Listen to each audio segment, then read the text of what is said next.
Hello, Happy New Year! Welcome to this video where I'll be talking about the best and the worst manga I read in 2021. I don't think I need to make a disclaimer, we're all mature here. If I say something is my worst manga of 2021 and it's your favorite thing ever, just remember that this is my opinions. And with that out of the way, let's get into it. So I'm going to start with my top 3 ongoing manga of 2021. And of course we need to start with Beastars. If you are familiar with my channel, you know I love Beastars. I'm obsessed with Beastars.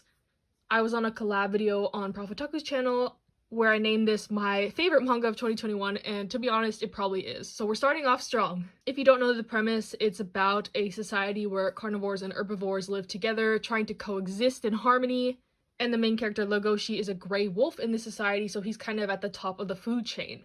The high school he goes to is combined herbivores and carnivores, and at this school there is a murder of one of the herbivores early on in the series. This is the catalyst to a lot of discussions throughout the story, and while it is a mystery, there is also romance, action, psychological aspects, slice of life, coming of age. Basically anything you could want in a manga is in this. Technically a shonen, but I would advise this for more of a mature reader because some of the themes explored are quite deep and heavy at times. So yes, love Beastars, highly recommend it. Don't be put off by the premise. I know it has kind of a bad stigma attached to it, but once you get into the story, you won't regret it. I highly, highly recommend this, and I love this. And even the anime is good. I think the second season leaves out a bit to be desired, so I would say watch the first season, see if you like the premise, and then jump into the manga. The manga is completed in Japan, but in English we are still getting the volumes. And another one that is completed in Japan already, but we're still getting the volumes, Hinamatsuri. So this series is a comedy series. And when I say comedy, I mean comedy. Like, this is funny. This is so funny. The premise is that this girl has powers, she can move things with her mind, and one day she crash lands into this guy's house. And he is part of the Yakuza. So he doesn't have any family, he doesn't have any kids, he kind of lives a solitary lifestyle, very hard as nails, no-nonsense type guy. And when this little girl crashes into his life, it turns everything upside down. And it is, like I said, so funny. They form kind of like a father-daughter relationship, and shenanigans ensue. It's so good, it's so funny, so wholesome, but with action, and I do like reading stuff about Yakuza and delinquents and stuff like that, so this is basically the perfect manga for me. Combines everything I love all in one, and I hope this gets more attention. The anime for this is good as well. That's what got me into the series. And then lastly, for the ongoing stuff in 2021, My Dress-Up Darling. So this one is probably one of the most unexpected picks on my list, since it is an ecchi manga, parental advisory, so obviously just read this if you're 18 plus. But basically the story is about a girl who really loves cosplay and a guy who makes hina dolls, which are a traditional Japanese doll you give to girls on their first birthday, I believe. And because of this, he knows how to sew and do makeup, and the girl ropes him into making cosplay for her, and that's how their relationship starts. But even though this is technically an ecchi manga, this is one of the most wholesome romances I've ever read. Their dynamic is so good. Even though she looks kind of like the stuck-up, popular, pretty girl, she's a lot more than that. Her personality is so good. I love the main male character as well. And if you don't mind some, like, panty shots, bra shots, etc. like that, that is pretty much the extent of the etchiness. There's, like, one nude panel, I think. But other than that, I highly recommend. This is so wholesome. Really good. I'm glad it's getting an anime. The trailers look gorgeous for this. I think it'll be a hit, and hopefully more people will get into the manga so they print them faster. Volume 5 has been delayed for a while now, but I'm really excited to get back into the series. I love it. Love the characters, love the art, love the story, love everything about it. So now I'm going to talk about 3 series that I dropped. I did not complete these, so I may not have a full opinion on them, but from what I did read, I did not like of the series. So let's start out predictable. I know pretty much everyone knows I don't really like the series, but Komi Can't Communicate. I have done a full review on my channel of the first, I believe, 5 volumes I read. So I think 5 is a good way to gauge if I like the series. But basically, to sum up my thoughts, I loved Komi, I loved Tadano, I love the premise, I love the aspects of exploring social anxiety. As someone who has that, a lot of the situations were very relatable to me, but where the series fell for me was the side characters. So the premise is this girl, Komi, has social anxiety to the point where she can't even really talk to people, and she wants to make friends, so she has this goal of making 100 friends, which means there's gonna be 100 side characters eventually. and a majority of these side characters were just not it. Some of them perpetuated harmful stereotypes regarding LGBT plus issues, and I got a lot of comments on my review video about how these are just tropes, like Najime is supposed to be the childhood friend trope, and the one girl that is like obsessed with Komi and kidnaps Tadano is just like a yandere or whatever. But to me, those situations are not comedic, so the comedy didn't hit. I wish it was focused more on the romance between Komi and Tadano and their relationship. Like, if they were just the only two characters, I would probably love the series. But even though I said all this, I am watching the anime and I am somewhat enjoying it. I feel like they cut out a lot of the distasteful jokes and are focusing more on the fluffy side of it, so I can appreciate it for that. Like I said, I liked the core story, the core message, but just some of the execution got muddled, and I don't like most of the side characters. So yeah, that is my opinion on Komi. I think I rated it a 6 out of 10. I don't think I'll go back to the manga, but I think I'm gonna keep watching the anime. So yes, we've come to a compromise with Komi. So the next series is one that I read 3 volumes of, and it is Blade the Immortal. I know this is a highly acclaimed series, it's blasphemous that I'm saying I dropped it, but it's just not my thing.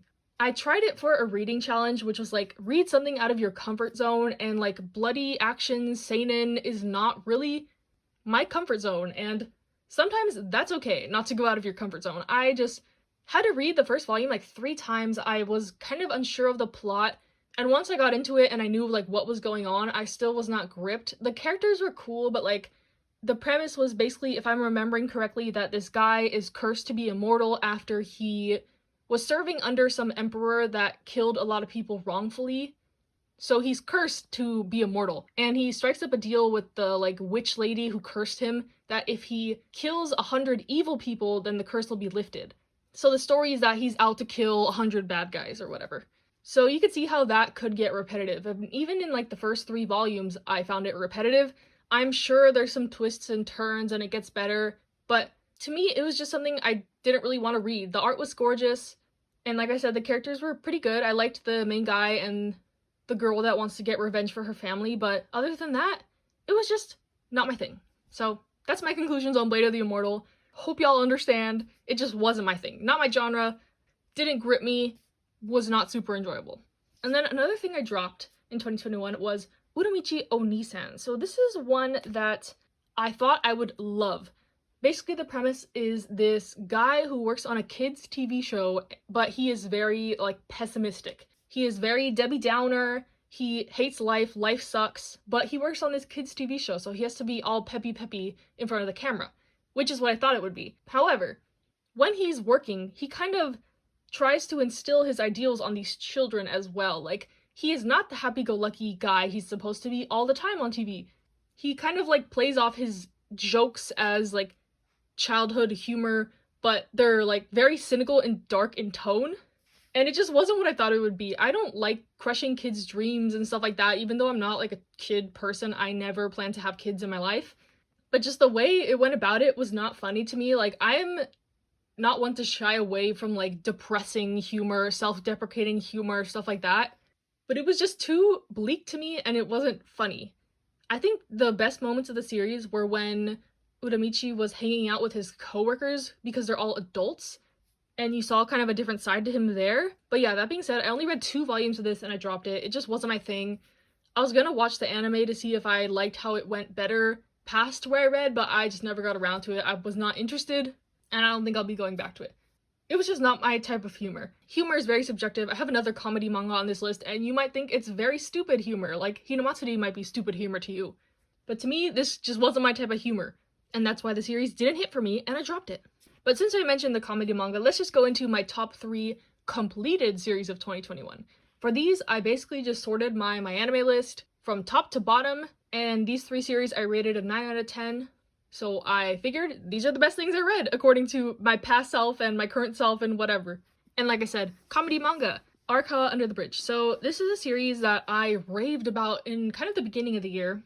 So if you've been on my channel for that long, congratulations, you've heard me talk about this a lot of times. But basically this is, like I said, a comedy manga about a guy that falls off this bridge and he is saved by this girl, and he wants to repay her in any way that he can because his thing is that he doesn't want to owe debts to anyone in life. And she says that she wants to experience love because she's never been in love. So he agrees to start dating her and doesn't realize that the reason she was already under this bridge is because she's homeless.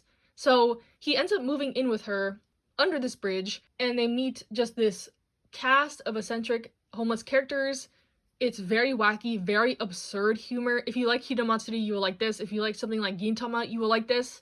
And even though it's mostly just like an absurd comedy story, there are some very wholesome elements. Like I said, the two main characters are dating from the beginning, which is kind of akin to something like Fly Me to the Moon, where they get married immediately.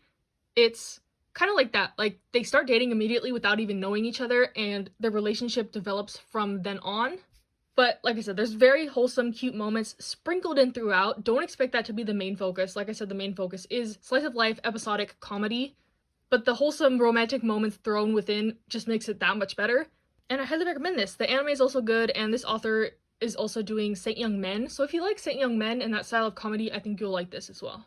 And for something a little different that I completed in 2021, but still loved nonetheless, 20th Century Boys by Naoki Urasawa. So this is the first Urasawa work I've ever read. Started with one of the heavy hitters, but basically it's about, without going too much into the plot because I don't want to spoil anything because this is a mystery story, basically it's about a group of friends who, in their childhood, played a lot of games, made up scenarios, had their little fantasy world, and now as adults, those fantasy stories that they made up are seemingly coming true for some reason. And there's also stuff involving a cult, and that's all I'll say. It's very good, very gripping. I would recommend to read this all at once though. There are a ton of characters and a ton of details, so I feel like if you wait like months between reading these, you will not remember what's going on. But if you just want a whirlwind of a consecutive story, definitely get into this. Seinen, mystery, action, not horror, but some of the stuff could be considered like psychological horror. Messed up stuff happens in this, but it's very good. The art is supreme, of course. Naoki Urasawa is a renowned manga artist, and I hope to be able to get into more of his works in 2022. A lot of them are kind of out of stock and hard to find right now, so I'll work on that in the future, but for now, 20th Century Boys, highly recommend. This one should be one of the easier one of his works to get right now as well.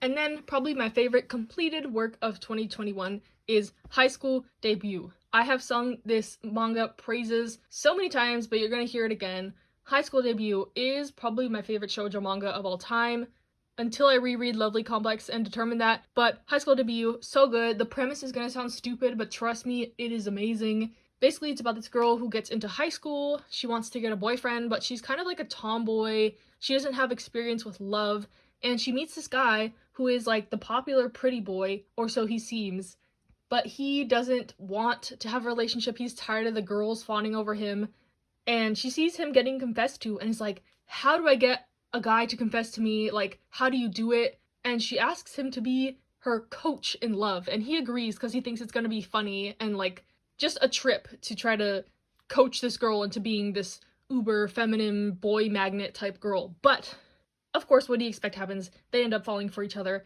and it is just the most wholesome, cute. I cried out of happiness in some moments. Like, this is just so good. It's funny. It's so funny. I love shoujo manga that makes me laugh. That is the only type of shoujo manga I can stand, honestly. If it doesn't make me laugh, if it's too, like, takes itself too seriously, I'm not gonna enjoy it. And this definitely does not take itself too seriously. It is funny, it is cute, it is wholesome. It's by the same mangaka that does My Love Story. So if you like My Love Story, you will love this, and vice versa. Two of my favorite shoujo mangas, actually, in general. I think this mangaka is just it for me. She does everything correctly. She understood the assignment. I just love this manga. And these omnibuses are pretty, like, low quality, but they're overall pretty cheap, and it's not that hard to get this series right now. So yes, highly recommend. If you want to start a shoujo series, this is definitely the one. And now, for the thing you've all been waiting for. The series that I thought were the worst, that I actually completed. I read these all the way through and determined that I did not like them.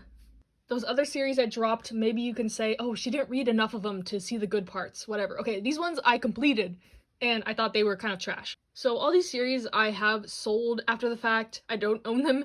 I should have mentioned that before with the drop series. I sell manga I don't like. Point blank, period. I don't like keeping stuff in my collection just to have like a certain number of volumes or something. So yeah, these are all gone. Pa fuera. I don't have them anymore. But the first one, I don't think anyone's gonna be surprised about, so I'll ease y'all into my worst completed list with Our Dreams at Dusk. I have a whole review on my channel of why I don't like this. even though I know it's like a highly acclaimed, very beloved series, especially in the LGBT plus community. But unfortunately for me, it just pushed all the wrong buttons for me personally. Basically, the story is about a kid who is outed as gay at his school. He goes to commit suicide and is found by this person who leads him to this community center where a lot of other LGBT plus people gather. And he starts to learn about these people, learn about himself, start to accept himself, and that sounds nice, right? It sounds like an amazing, wholesome, coming-of-age tale, which it is in some aspects, but also the aspect of it that I didn't like at all was that there is extremely, like, potentially triggering for you homophobia.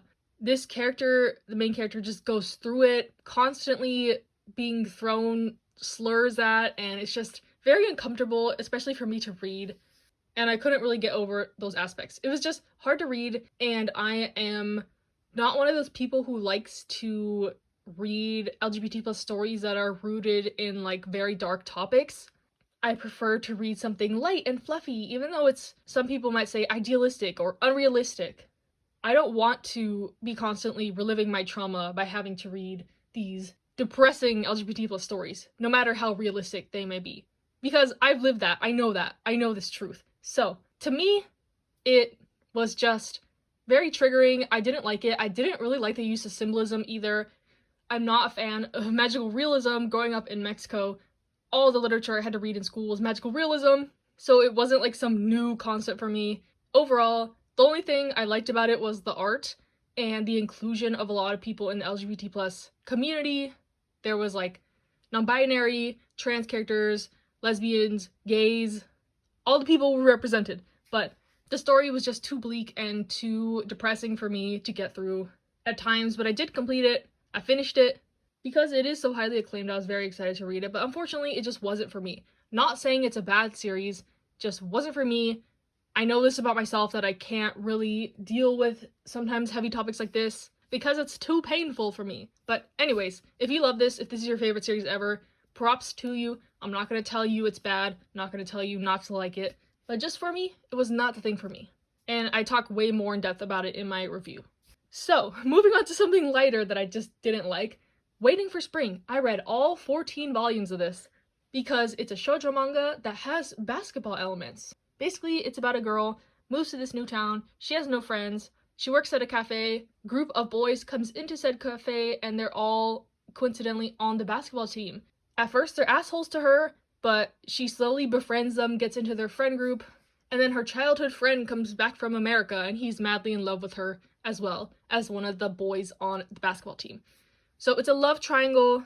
Okay, basic shoujo tropes, what's the issue? So with this, I think overall it was just boring. Like, it was cute, it was fluffy or whatever, but it was just boring to me. And the childhood friend from America, he's considered the like second male lead. And usually in like K-dramas, I love the second male lead. I'm always rooting for them. I have second male lead syndrome. But this guy was just not cool. Like, he was very aggressive and pushy in his affections. Even when she told him, like, I just want to be friends, he was like, do you really just want to be friends? And it was just uncomfortable. And yeah, there was him, and then there was a relationship between one of the other basketball boys being in love with the main girl's coworker, who was an adult, while these boys are in high school. And nothing really came of it until the very end of the series, which may be a spoiler, but like, randomly in the last volume, there was like a sex scene between this high schooler and this adult, and I was like, what the heck? In this wholesome shoujo manga, like, the most they showed was a kiss before, and I was like so taken aback. Like, this was in the last volume, and after that I sold it. I was like, no way. Like, I can deal with a boring shoujo romance, but like, throw in pedophilia, like, why? What was the reason? So yeah, that's why I don't like it. I think I put that in my description of my reading log where I finished this, but you know, we're just letting it all hang out right now. It's the end of the video. I don't know how many of y'all made it this far, so it's my rant time. It's time for me to rant. I never do negative videos on my channel because honestly, I'm scared of the comments and the backlash, but also I don't like to put that negative energy out there really. Like, I'll just gloss over it in my reading log, like, oh, I didn't like this. Moving on, I'm gonna sell it. Okay, bye. But in my mind, in my heart, I want to let it all out. But yeah, that's why I haven't done like my worst manga or like unhaul or drop series, stuff like that. This is my little taste of what you would get if I made one of those videos. and it's an aggressive side to myself that I don't necessarily like, so that's why I never do these videos. But Waiting for Spring, I thought it was boring. The random pedophilia was weird right at the end, and one of the love interests was too pushy for my taste. The main character was boring. She was not like a strong female heroine. She wasn't funny either. Like, she had nothing going for her. And that's that. If you want a basketball romance series, read Blue Box. And since I'm giving recommendations, if you want something like Our Dreams at Dusk that is less like dark and depressing, I recommend Boys Run the Riot. And then lastly, my worst manga of 2021. I literally looked through my Mal ratings and I gave this one a 5 out of 10. And it's I Married My Best Friend to Shut My Parents Up. Oh my gosh, this was terrible. This was a one-shot that I read, and the premise sounded cool. I love fake dating tropes. Like, if you have a fake dating trope in it, I will probably like it. There's just something about the fake dating, and then like they gradually actually start to like each other, that kind of dynamic. I love that dynamic.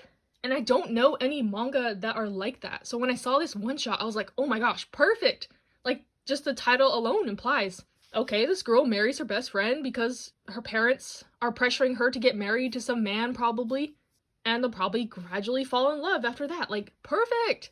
But it was not like that. I read this in January of 2021 according to my reading logs, so I don't remember exactly why I hated this, but I just think it was not what I thought it was. I think the girls like never really formed a deep relationship. This girl was kind of just like her coworker that she roped into it, and it was too short.